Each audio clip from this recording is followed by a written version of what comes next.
Will Dr. Doofenshmirtz get to rule the tri-state area? Will Candace get married? Will Stacy manage to keep Perry's identity a secret? And will we get to see more of Phineas and Isabella as a couple? In today's video, we're discussing what's in store for the 5th season of Phineas and Ferb. I'll be giving you my predictions. I've actually got plenty, but I'd like to hear yours as well, so you can write them in the comments down below. The video might run a bit long, but I truly want to dive into all the possible episodes and storylines that might await us, so bear with me. If you'd like to stay updated on the revival, or just talk all things Phineas and Ferb, then go ahead and hit the subscribinator. But now, without further ado, let's jump right into the video. First things first, let's discuss the episodes that have already been confirmed by the show's co-creator Dan Povenmire. First up is the episode Meep Meets St. Louis, which is a follow-up to the fan-favorite episodes The Chronicles of Meep and Meepless in Seattle. You may remember that the end credits of the very first Meep episode featured a trailer for a possible sequel. It was nothing more than a bunch of random, dramatic, and disjointed scenes that were originally intended to be a joke and nothing more. However, fan interest led Dan and Swampy to reconsider and make an actual episode out of that trailer, so they created the sequel called Meepless in Seattle. At the end of this second Meep episode, the very same thing happened. They gave us a trailer for a new episode called Meep Meets St. Louis, and Dan Povenmire recently confirmed that this third Meep episode will surely be in Season 5. It's hard, or actually borderline impossible, to figure out what to expect from this episode, again because of the random clips, but we will apparently see Baljeet water skiing, the return of Jerry the Platypus, with Candace seeing him as a secret agent, I wonder if that's relevant or not, Jeremy stopping a wedding, and Doof singing a song about mass transit. Yes, mass transit, you heard that right. Also, we might finally see the showdown between Susie and Meep, which was originally planned for Meepless in Seattle, but it got postponed because the writers apparently had no idea just how to fit that in the actual episode. Hey, wasn't that Susie stuff supposed to be in this one? Next is a follow-up to the beloved episode Act Your Age. Povenmire pointed out on different occasions that in Season 5 we may get another episode set in the future with Phineas and the gang as teenagers again. This would give us a chance to finally explore Phineas and Isabella's relationship and also find out more about Ferb or Candace's future as well. Now, he didn't really say if this episode would take place right after Act Your Age or right before it, but I have a few ideas for each scenario. If this future-related episode were to happen before Act Your Age, then it would be the perfect time for Ferb and Vanessa to get the spotlight, and they could tell the story of how those two got together. After all, Candace and Jeremy got their episode, and so did Phineas and Isabella, so it's only fair that Ferb and Vanessa get their own as well. Plus, we never really got an actual Ferb-centric episode before, so it's about time he gets to be the center of attention. And before you bring it up, no, Vanessa's roughness was Vanessa's story, not Ferb's. He was her sidekick at best. However, in case this episode was to take place after Act Your Age, then it's possible that the writers might decide to tell the story of Candace and Jeremy's wedding. With the kids studying in different colleges and schools all over the world, Candace's wedding seems like the perfect context for a reunion, to get the whole gang back together. Also, since in Act Your Age, Candace literally got 6 seconds of screen time, it's safe to assume that other future-related episodes might follow the same trend, which I guess makes sense. If Phineas and his friends are teenagers now, they probably have more interesting stories to tell than Candace as an adult, but still, removing her entirely from an episode just doesn't seem fair for such a prominent character on the show. So to avoid that, an episode about Candace's wedding would be ideal to balance out Phineas, Ferb, and Candace's screen time.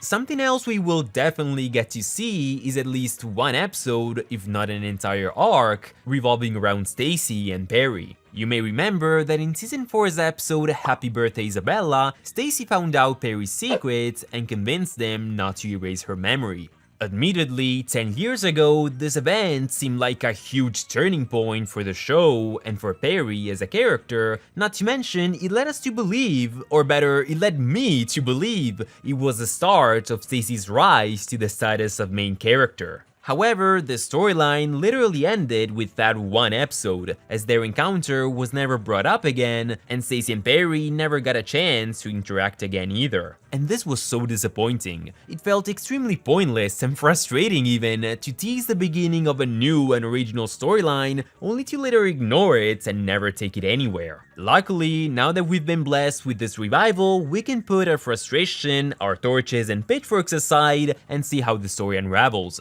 A few years back, Dan Povenmire even mentioned that they originally intended to give Stacy and Perry a storyline in the Candace movie of 2020, but because of time restraints, they were forced to cut it out. So this further confirms that the storyline will finally see the light of day. Let's only hope it's not gonna be just a one-episode thing, that would suck. We should expect Stacy to help Perry sneak away from the family and hide his secret from them, perhaps even fighting alongside him in times of need. Especially, I would love to see her interact with Doof again, cause she would be the perfect sidekick for Perry, voicing his thoughts and questioning Doofenshmirtz's flawed thinking when needed. More on Doof later. Also, I'm pretty sure we'll get an episode that sees Perry face the consequences of letting Stacy retain her memories. There's really a lot they can do with them. Another storyline that started pretty late in the original run of the show but got many of us interested is Vanessa's relationship with Monty Monogram. This relationship was only given 5 episodes to develop and has been kept a secret from Vanessa and Monty's dads the entire time, so you can already tell this is gonna cause a whole lot of drama. I'm pretty sure we'll see Heinz and Major Monogram trying to break them up, which could lead to an interesting pairing of Slouchy and Monobrow working together to achieve a common goal. It's a shame that this relationship will have to end at some point, since Vanessa will ultimately end up with Ferb. Thanks again, Act Your Age, for spoiling how it all ends. However, I can't wait to see the new character dynamics this relationship will bring.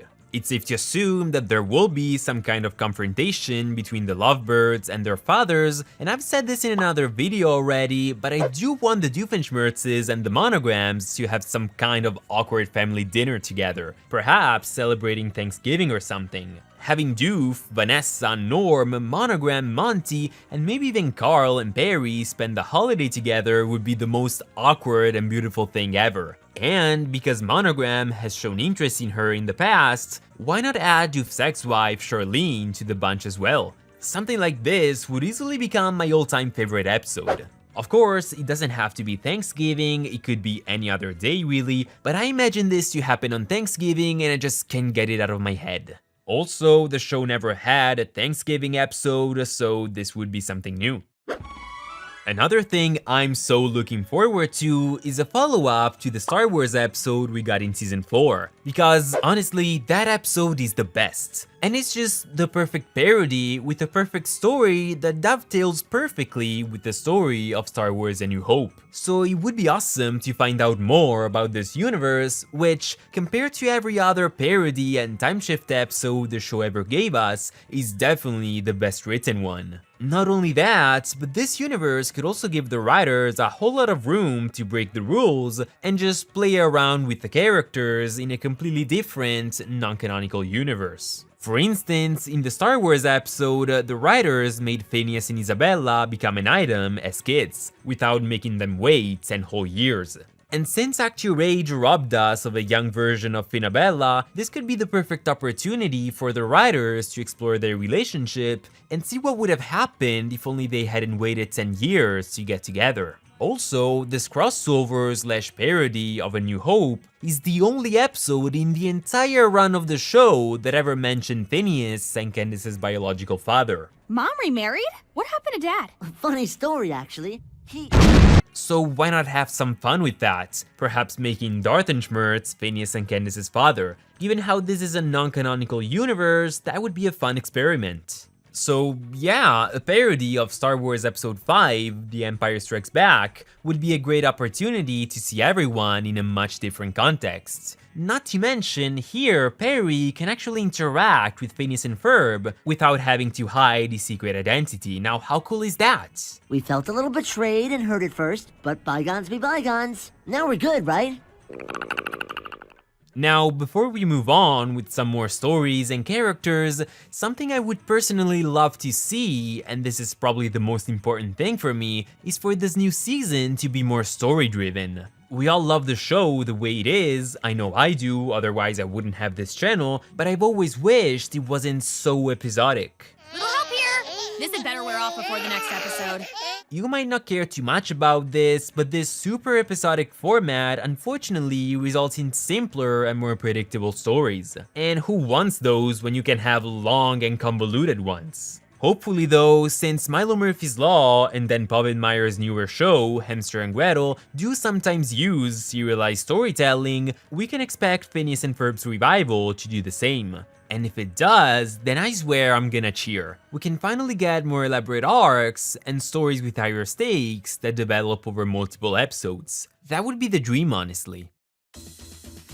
But now it's time we talk about the two actual main characters of the show, Doof and Candace, as they're both pretty versatile for this revival and can do a whole lot. Let's start with Doof. So I should start by saying that we still don't know for sure when this new season will be taking place, if it's during the same summer as the original run of the show, the next summer, or perhaps the fall or spring between them. I even did a whole video where I speculated on the possible time frame for this new season, so go check it out if you want and tell me your thoughts on that. But still, if this season happens to be set in the fall after the original summer, then we might also get an episode where we see Doof turn evil again. I've explained this in my Doof timeline video, but in short, Doof became good on the last day of summer, but he will turn evil again by Christmas. So the very first episode of the revival could be all about how he relapsed and decided to go evil again. Or, even better, if the show actually goes for a more story-driven approach, as we said, then we could actually see Doof's whole journey. He could start off as a do-gooder, but secretly hide his intentions of going evil again, and perhaps we might find out that he decided to join Auka, as we saw in the Auka files, only to secretly find out their weaknesses and become a bigger threat than he originally was.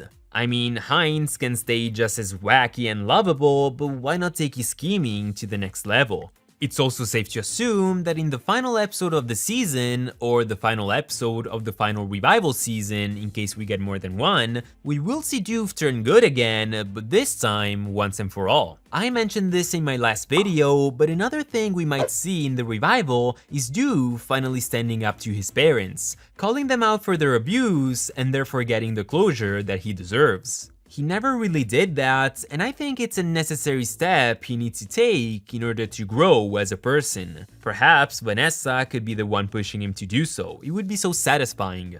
Finally, one last Doof-related idea I had for the new season is an actual flashback episode showing us Doof and Perry's very first encounter. This would be a perfect opportunity to explore what happened in their first fight and what their first impression of each other actually was. At the same time, this flashback episode could also show us what life was like for Candace and her brothers the first time Perry disappeared. And why not, it would be fun if these stories also overlapped with the very first time Candace tried to bust her brothers. That would give us some insight into how the whole obsession thing started, and they could show us exactly what happened the first time around. For instance, I imagine Candace getting busted for doing something reckless for once, while her brothers get away with whatever they're doing. Something like that would already be enough to show how frustrated she is, and how she just wants to fight for what's right, for the truth, and whatever. For real though, these episodes basically read themselves. If Dan and Swampy ever run out of ideas, tell them to contact me. I'm serious, I'm here, I'm available, and very lonely. Secretly, I'm very lonely. Anyway, since we just talked about her, we can now smoothly transition to Candace and talk about the hundreds of ways the writers can use her. So if they want to do something different with her and keep her character fresh, then they absolutely need to dial down her obsession with busting her brothers. Personally, I have nothing against that obsession, it's pretty much what makes her stand out, but after seeing her do the very same thing for 200 plus episodes, I fear it might get a bit repetitive. Not for me, for others, I think it might. I have no doubts that she will still try to bust her brothers in the revival, and I explained why in my Candace character analysis, but they might want her to do something different, especially because she has the potential to do everything basically. The most obvious way to make original use of Candace is to simply have her go back to school. That is, in case the season wasn't set in the summer. And because she's an extremely weird and chaotic person, it wouldn't take much effort to come up with interesting stories there. Especially because we know Candace only has 4 friends, and because she almost never interacts with other guys and girls her age. Not to mention, with Candace in school and her brothers always happy to lend a hand, I can totally see Phineas and Ferb helping her out with the school project by inventing some preposterous device which Candace would completely misuse, causing chaos and destruction all around her. Or, if the writers decide to explore Doof's teacher arc a bit more, they could make him become Candace's teacher as well, just like they did with Vanessa. That would be the perfect way to make Candace and Doof interact.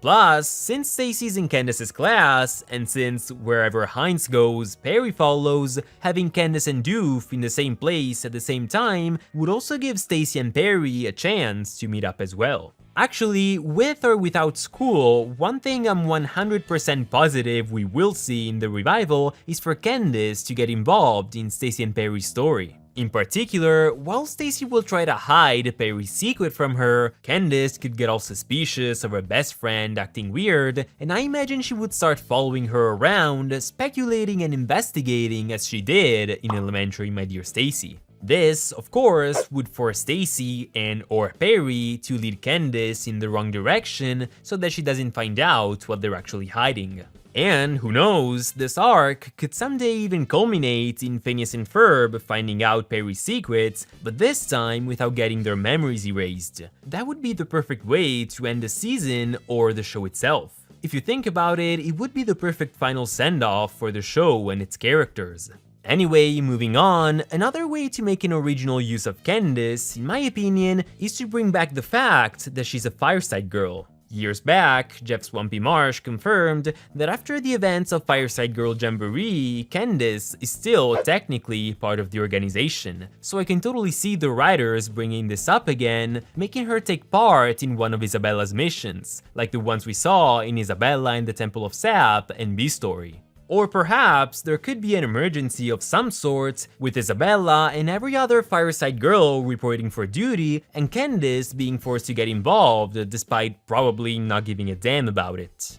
Next is Jeremy. We shouldn't forget that he and Candace are together now. Actually, they've been together for quite a long time, yet we never got an episode centered around their relationship. I honestly love them as a couple, and I love how supportive Jeremy is of Candace, but their relationship has always been way too perfect. It almost doesn't seem natural for someone like Candace to have such a fairy tale of a relationship. How is there not drama there? So I was thinking, given how Jeremy's sister, Susie, has always been against their relationship, for an episode, she could orchestrate a plan to try to break them up. Not only would it be interesting to see the two break up and ultimately get back together, but this would also give Jeremy the spotlight for once. Come on. He's basically part of the Flynn Fletcher family, yet he never really got any kind of development. Except for nerdy dancing maybe. And talking about underdeveloped Johnson family members, one thing I was surprised to see looking back is that Candace's rivalry with Susie was just a thing in 5 episodes, which is nothing basically.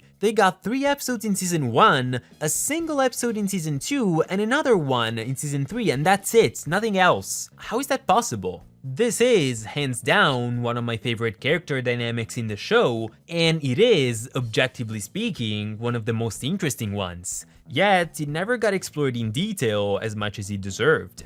Since Susie is pretty much the villain in Candace's story, their interactions could actually show Candace in a more positive light, because of course, compared to Susie, everyone's a saint. So this could even make her character a little more likable in the eyes of the countless Candace haters out there, those bastards. Now, I'm almost done, I swear, but an interesting thing that was mentioned back in season 1 and was never brought up again is that Buford too is terrified of Susie. So why not give Candace and Buford a whole episode to bond over their common fear of Susie, and perhaps there we could finally find out why exactly Buford is so afraid of her.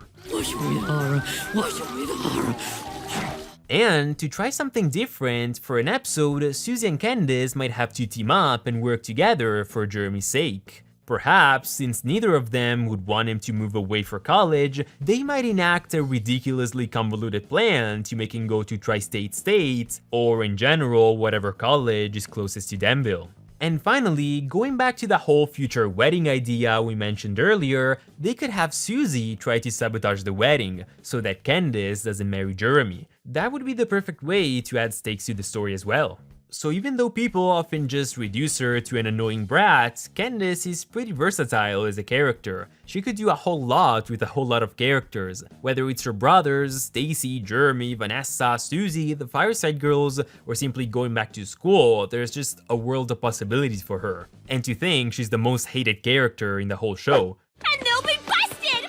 Oh, I love you, May! Come on, let's go! Let's go see Mom! Come on! Wow, was I always this nuts? And with that, I'm done, finally. But I do want to hear from you guys now. What do you think could happen in Season 5, and what would you like to see in general, regardless of whether it seems plausible or not? And if you want, we could actually make a video out of your ideas. We could discuss if they're doable or not, and we could try to figure out how to make them work. And when I say this, I mean it, so don't be shy, share your thoughts, and even if it's just a simple concept, go ahead and say it. So with that being said, thank you all so much for watching and for sticking around this long. I knew you had it in you, congrats, and that's it. I'll see you guys next time. Ciao!